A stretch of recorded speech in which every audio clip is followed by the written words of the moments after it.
నమస్తే, welcome to TV 786. మైనార్టీల సంక్షేమమే మా లక్ష్యం. పట్టుదలకు మారుపేరు భగీరథ మహర్షి. ఆ మహర్షి పేరుమీద మిషన్ భగీరథ పథకం రూపకల్పన చేసిన కేసీఆర్ హయాములో మహాత్ముల జయంతిలు ప్రత్యేకంగా నిర్వహించబడ్డాయి. అపర భగీరథుడు మహర్షి భగీరథుని జయంతి సందర్భంగా మాజీ మంత్రి సింగిరెడ్డి నిరంజన్ రెడ్డి ఆయన విగ్రహానికి పూలమాలలు సమర్పించి నివాళులర్పించారు. ఈ సందర్భంగా ఆయన మాట్లాడుతూ పట్టుదలకు మారుపేరు భగీరథుడని, కఠోర సాధనతో గంగను నేలమీదకు తెచ్చిన మహానుభావుడు భగీరథుడని కొనియాడారు. మహర్షి భగీరథ జయంతి సందర్భంగా ప్రయాణికానికి అందరికీ కూడా శుభాకాంక్షలు.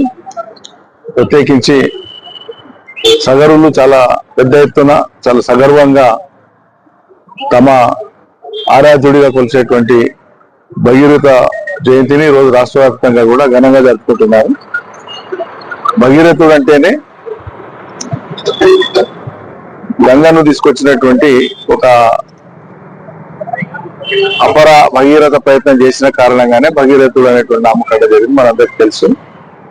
ఏదైనా పట్టుబట్టి ఒకటి సాధిస్తే దాన్ని ఒక భగీరథ ప్రయత్నంగా మనం కొనియాడుతాం.